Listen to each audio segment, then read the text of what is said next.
America Israel తోటి దశాబ్దాలుగా శత్రుత్వం కొనసాగిస్తున్న ఇరాన్ వైఖరిలో అనూహ్య మార్పు చోటు చేసుకుంది. పశ్చిమాసియాలో కొనసాగుతున్న యుద్ధాన్ని ముగించేందుకు అమెరికా తోటి ప్రత్యక్ష చర్చలకు సిద్ధమని ఇరాన్ సూత్రప్రాయంగా అంగీకరించినట్లుగా అంతర్జాతీయ మీడియా కథనాలు వెల్లడిస్తున్నాయి.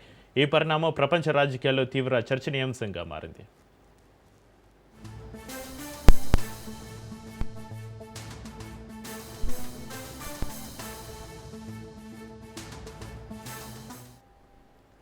Iran supreme leader Mustafa Khamenei ఈ కీలక నిర్ణయం తీసుకున్నట్లుగా తెలుస్తుంది. ఇజ్రాయెల్ తోటి కొనసాగుతున్న యుద్ధం వల్ల దేశ ఆర్థిక వ్యవస్థ, సైనిక శక్తి తీవ్రంగా దెబ్బతింటున్నాయని ఆయన గుర్తించినట్లుగా సమాచారం.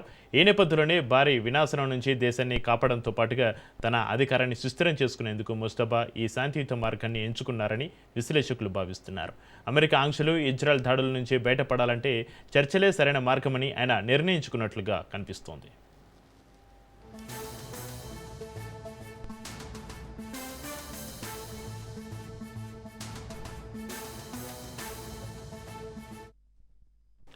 అయితే ఈ నిర్ణయానికి ఇరాన్లోని సాంప్రదాయవాద శక్తులు ఐఆర్జీసీ నుంచి వ్యతిరేకత వ్యక్తమయ్యే అవకాశం ఉంది. ఒకవేళ ఈ చర్చలు సఫలమైతే పశ్చిమాసియాలో నెలలుగా సాగుతున్న రక్తపాతం ఆగిపోతుంది. లెబనాన్, గాజా, యెమెన్లోని ఘర్షణలు కూడా సద్దుమణిగే వీలుంది. ఈ పరిణామం ప్రపంచ ఇంధన మార్కెట్లపైన కూడా సానుకూల ప్రభావం చూపే అవకాశం ఉందని నిపుణులు అంచనా వేస్తున్నారు.